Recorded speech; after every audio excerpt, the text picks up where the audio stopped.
Good morning, everyone. Welcome to Thursday, January the 14th.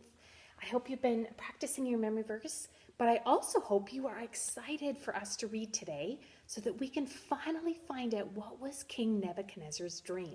Okay, so if you have your Bible, I want you to open to Daniel chapter 2, and we are going to start reading we are left off at verse 31. Okay, so we are where Daniel's gone before the king. He's saying that he can tell him his dream and interpret it. Okay, and this is what Daniel says to him as to what God showed him was the dream. Okay, so we're going to hear what was his dream. Verse 31. Your Majesty looked, and there before you stood a large statue, an enormous, dazzling statue, awesome in appearance. Okay, and I actually have a picture of a statue, okay, that I think similar, that goes hand in hand with our story, that I'm going to put up here that you can be thinking about, okay, while I'm reading this, because it's going to talk about what all this statue looks like. Daniel's got the exact details.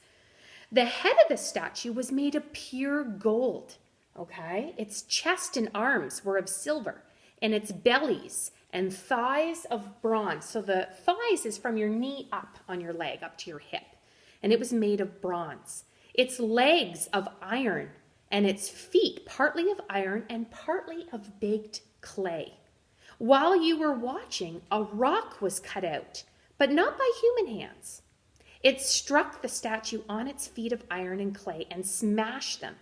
Then the iron, the clay, the bronze, the silver, and all of the gold were broken into pieces and became like a chaff on a threshing floor in the summer. The wind swept them away without leaving a trace. But the rock that struck the statue became a huge mountain and filled the whole earth. So the statue got struck by a rock. Its pieces crumbled, but the rock that struck it then becomes a huge mountain. It filled the whole earth.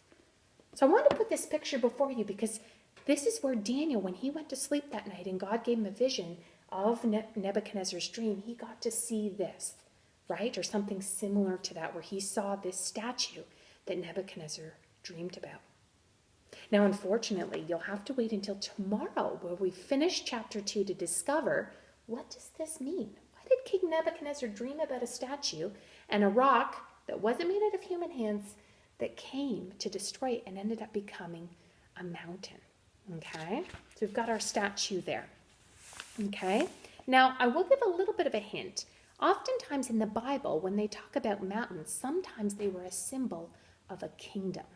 Okay, but tomorrow we're going to find out exactly what this dream means. But before we finish today, I would like us to practice our memory verse, because tomorrow you are going to recite it. Have your mom or dad video you reciting it, and you send it in to your teacher, and they'll put a sticker on your memory verse chart for you. Okay, so practice today. We'll go through it one more time.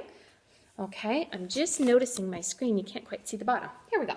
So we're going to start out with, praise be to the name of God forever. He disposes of kings and he raises up others. He gives wisdom to the wise and knowledge to the discerning. Daniel 2:20 and 21. So keep practicing, get ready to recite it. And tomorrow when you join back with me, we'll discover what the dream of the statue and the rock means. See you then.